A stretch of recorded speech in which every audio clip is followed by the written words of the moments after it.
India और story में आपका स्वागत है। जेठ की उदास और गर्म संध्या सिमरी की सड़कों और गलियों में पानी के छिड़काव से शीतल और प्रसन्न हो रही थी। मंडप के चारों तरफ फूलों और पौधों के गमले सजा दिए गए थे और बिजली के पंखे चल रहे थे। राय साहब अपने कारखाने में बिजली बनवा लेते थे। उनके सिपाही पीली वर्दियां डाटे, नीले साफे बांधे, जनता पर रोब जमाते फिरते थे। नौकर उजले कुर्ते पहने और केसरिया पाग बांधे मेहमानों और मुखियों का आदर सत्कार कर रहे थे। उसी वक्त एक मोटर सिंह द्वार के सामने आकर रुकी और उसमें से 3 महानुभाव उतरे। वह जो खद्दर का कुर्ता और चप्पल पहने हुए हैं, उनका नाम पिंडत ओंकारनाथ है। आप दैनिक पत्र बिजली के यशस्वी संपादक हैं, जिन्हें देश चिंता ने गुला डाला है। दूसरे महाश जो कोट पैंट में हैं, वह हैं तो वकील, पर वकालत न चलने के कारण एक बीमा कंपनी की दलाली करते हैं और ताल्लुकेदारों को महाजनों और बैंकों से कर्ज दिलाने में वकालत से कहीं ज्यादा कमाई करते हैं। इनका नाम है श्याम बिहारी तनखा। और तीसरे सज्जन जो रेशमी अचकन और तन पाजामा पहने हुए हैं, मिस्टर बी मेहता, यूनिवर्सिटी में दर्शन शास्त्र के अध्यापक हैं। ये तीनों सज्जन राय साहब के सहपाठियों में हैं और शगुन के उत्सव में निमंत्रित हुए हैं।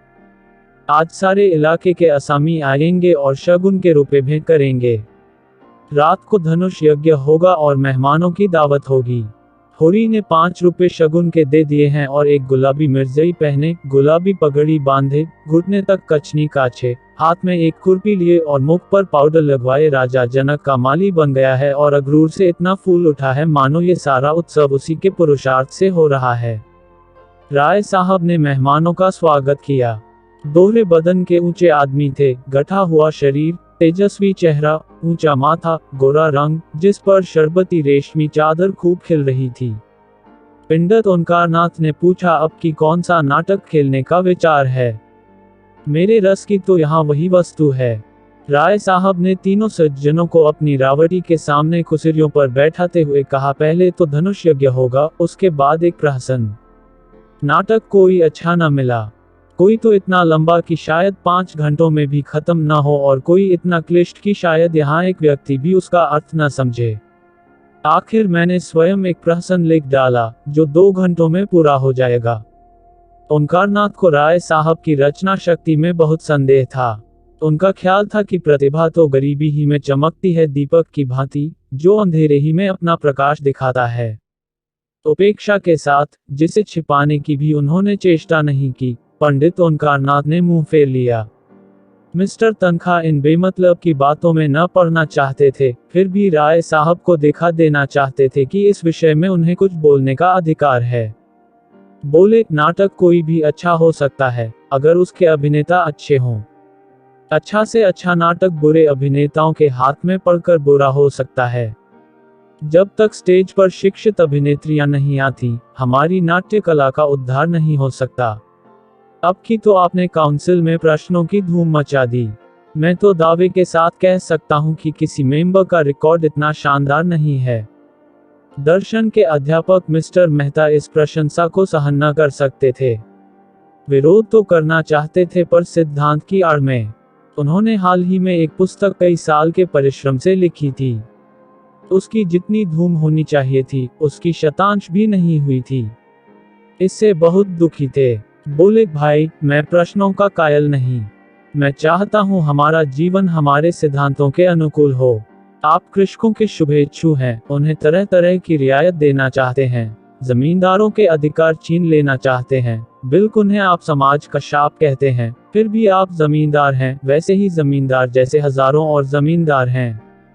अगर आपकी धारणा है कि कृषकों के साथ रियायत होनी चाहिए, तो पहले आप खुद शुरू करें। काश्तकारों को बगैर नजराने लिए पट्टे लिख दें, बेगार बंद कर दें, इजाफा लगान को तिलांजलि दे दें, चरावर जमीन छोड़ दें। मुझे उन लोगों से जरा भी हमदर्दी नहीं है, जो बातें तो करते हैं कम्युनिस्टों की सी, मगर जीवन है रईसों का सा, उतना ही विलासमय, उतना ही स्वार्थ से भरा हुआ। राय साहब को आघात पहुंचा। वकील साहब के माथे पर बल पड़ गए और संपादक जी के मुंह में जैसे कालिक लग गई। वह खुद समिष्टवाद के पुजारी थे, पर सीधे घर में आग न लगाना चाहते थे। तनखा ने राय साहब की वकालत की, मैं समझता हूँ, राय साहब का अपने असामियों के साथ जितना अच्छा व्यवहार है, अगर सभी जमींदार वैसे ही हो जाएं तो ये प्रश्न ही न रहे। मेहता ने हथौड़े की दूसरी चोट जमाई। मानता हूँ आपका अपने असामियों के साथ बहुत अच्छा बर्ताव है, मगर प्रश्न यह है कि उसमें स्वार्थ है या नहीं। इसका एक कारण क्या यह नहीं हो सकता कि मध्यम आंच में भोजन स्वादिष्ट पकता है? गुड़ से मारने वाला जहर से मारने वाले की अपेक्षा कहीं सफल हो सकता है। मैं तो केवल इतना जानता हूँ, हम या तो साम्यवादी हैं या नहीं हैं। है तो उसका व्यवहार करें, नहीं है तो बकना छोड़ दें। मैं नकली जिंदगी का विरोधी हूँ। अगर मांस खाना अच्छा समझते हो तो खुलकर खाओ, बुरा समझते हो तो मत खाओ। ये तो मेरी समझ में आता है, लेकिन अच्छा समझना और छिपकर खाना, यह मेरी समझ में नहीं आता। मैं तो इसे कायरता भी कहता हूँ और धूर्तता भी, जो वास्तव में एक है। राय साहब सभा चतुर आदमी थे। अपमान और आघात को धैर्य और उदारता से सहने का उन्हें अभ्यास था। कुछ असमंजस में पड़े हुए बोले, आपका विचार बिल्कुल ठीक है मेहता जी। आप जानते हैं मैं आपकी साफगोई का कितना आदर करता हूँ, लेकिन आप ये भूल जाते हैं कि अन्य यात्राओं की भांति विचारों की यात्रा में भी पड़ाव होते हैं, और आप एक पड़ाव को छोड़कर दूसरे पड़ाव तक नहीं जा सकते। मानव जीवन का इतिहास इसका प्रत्यक्ष प्रमाण है। मैं उस वातावरण में पला हूँ जहाँ राजा ईश्वर है और जमींदार ईश्वर का मंत्री। मेरे स्वर्गवासी पिता असामियों पर इतनी दया करते थे कि पाले या सूखे में कभी आधा और कभी पूरा लगान माफ कर देते थे। अपने बखार से अनाज निकालकर असामियों को खिला देते थे। घर के गहने बेचकर कन्याओं के विवाह में मदद देते थे, मगर उसी वक्त तक जब तक प्रजा उनको सरकार और धर्मावतार कहती रहे, उन्हें अपना देवता समझकर उनकी पूजा करती रहे। प्रजा का पालन उनका सनातन धर्म था, लेकिन अधिकार के नाम पर वह कौड़ी का एक दांत भी फोड़कर देना न चाहते थे।